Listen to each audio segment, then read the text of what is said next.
Hello guys, bersama saya lagi dalam Alright Nopo Channel. Akhirnya Datuk Seri Anwar Ibrahim membuka mulut dan juga memberikan pandangan perlantikan Presiden USA yang baru, yaitu Donald Trump, yang akan dijangka masuk ke Rumah Putih pada bulan Januari tahun hadapan.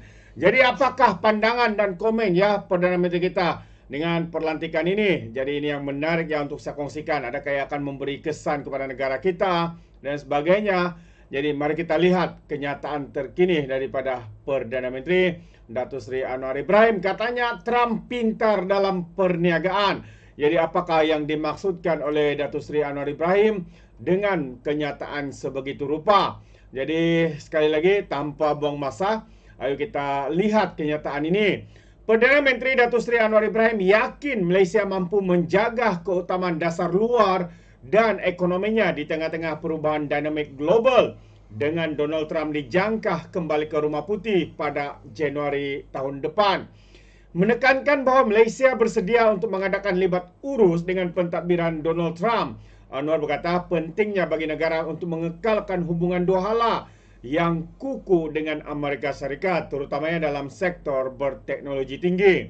Malah, beliau berkata Malaysia telah memulakan libat urus awal dengan pasukan Trump untuk memastikan kesinambungan hubungan dua hala yang erat dengan Amerika Syarikat, rakan dagang dan juga pelaburan utama negara. Katanya ramai anggota pasukan saya telah berkomunikasi dengan pasukan berpotensi Presiden Trump. Dan setakat ini, usaha awal ini agak positif, katanya pada satu sidang media di Subang pada Sabtu yang lalu. Jadi hadir sama pada sidang media itulah Ketua Setiausaha Komunikasi Datuk Muhammad Fauzi Muhammad Isa. Dan Anwar menegaskan kepentingan Amerika Serikat sebagai pelabur kumulatif utama Malaysia di samping kuasa besar global lain seperti China dan juga Jerman. Tambah Datuk Seri, hubungan kita dengan pemain utama ini kekal baik. Google dan lain-lain syarikat berteknologi tinggi utama Amerika Serikat masih berada tahap yang sangat baik, katanya. Jadi beliau mengakui kebimbangan mengenai kemungkinan perubahan dalam hubungan Amerika Serikat-China di bawah kepimpinan Trump, tetapi menekankan pendekatan Malaysia untuk memupuk hubungan seimbang dengan kuasa besar dunia. Beliau berkata pragmatisme dan keterlibatan strategi akan menjadi kunci kepada kestabilan dan pertumbuhan di rantau ini. Dan banyak Presiden Trump seorang yang pragmatik dan mempunyai kepintaran dalam perniagaan yang kuat. Jadi kita mesti memastikan Malaysia terus mendapat manfaat daripada hubungan positif dengan Amerika Serikat sambil mengekalkan kestabilan serantau, kata Datuk Seri. Dan Anwar juga turut mengulangi tumpuan Malaysia terhadap kepusatan ASEAN dengan menegaskan bahawa kekuatan kolektif blok itu akan memainkan peranan penting dalam menghadapi kerumitan ketegangan Amerika Serikat China di bawah pentadbiran baharu. Trump dijadual mengangkat sumpah sebagai Presiden Amerika Serikat yang ke-47 pada 20 Januari 2025, bulan hadapan ataupun tahun hadapan. Jadi itu antara kenyataan dan juga ulasan ya daripada Perdana Menteri kita ya Datuk Seri Anwar Ibrahim berkaitan dengan perkara ini. Jadi kita harapkan segala hubungan itu khususnya dapat diteruskan seperti sebelum-sebelum ini, karena kita tahu Amerika Serikat ya banyak juga melabur ya di dalam negara kita, hubungan dagang, ekonomi dan sebagainya. Jadi apa pandangan anda sahabat semua? Dan sebelum saya akhiri untuk perkara kedua ini, ramai juga ya terutamanya pihak pembangkang, walaun-walaunti, sitro-sitro pembangkang mengatakan prestasi jemaah menteri ataupun menteri-menteri dalam kerajaan perpaduan ini ada yang tidak memuaskan hati. Ada di antara pula mereka yang cuba membuat satu spekulasi kononnya akan ada rombakan kabinet.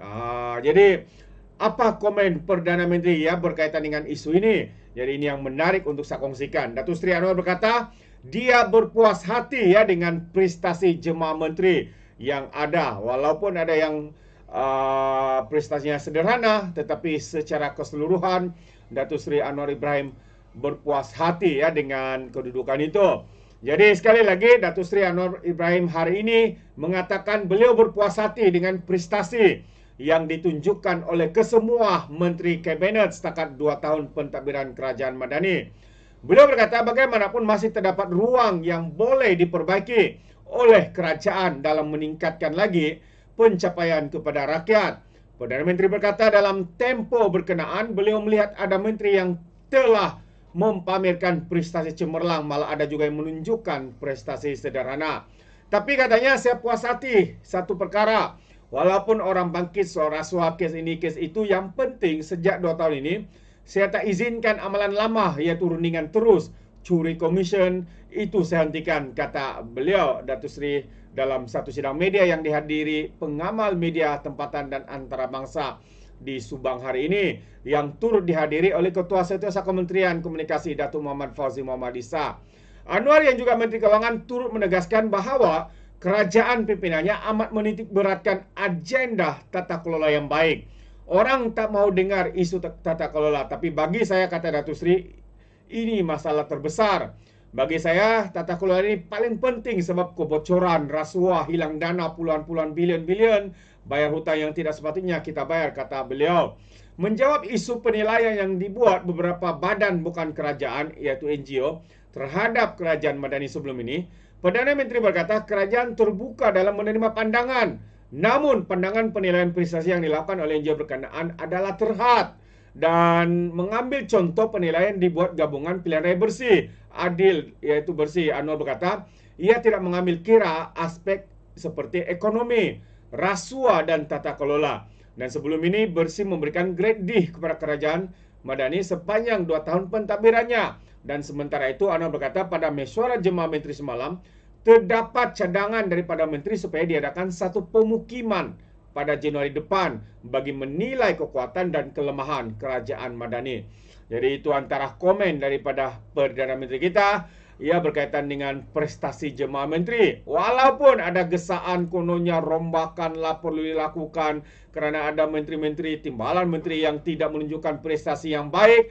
Tetapi Datuk Seri Anwar Ibrahim mengatakan beliau berpuas hati secara keseluruhan ya dengan prestasi dan juga tanggungjawab ya yang dilakukan oleh menteri-menteri, timbalan menteri dan sebagainya. Walaupun bersih memberikan grade D, tapi grade D yang diberikan itu tidak termasuk ya, D-nya itu ya adalah tidak termasuk seperti ekonomi, perdagangan, pelaburan, KDNK dan macam-macam lagi. Yang digreekan oleh bersih itu sebenarnya lebih kepada perkara yang harus direformasikan. Itu dia. Jadi bagi pandangan saya, kenapa sukar ya untuk kerajaan pimpinan Datuk Seri ini untuk melaksanakan reformasi secara total, secara cepat, secara drastik. Sebab ini bukannya kerajaan Pakatan Harapan. Ini adalah kerajaan perpaduan, gabungan daripada parti-parti yang menggabung bersama untuk membentuk kerajaan yang mana ditolak oleh PAS dan Bersatu Perikatan Nasional. Jadi bagi pandangan saya agak sukar ya untuk secara drastik reformasi itu dilakukan karena ya dengan adanya kepelbagaian parti komponen yang ada ya harus dititik beratkan sama ada mereka bersetuju atau tidak, harus dibincang, diketengahkan masalah dan sebagainya. Jadi percayalah ya dengan apa yang sedang dilakukan oleh Datuk Seri Anwar Ibrahim.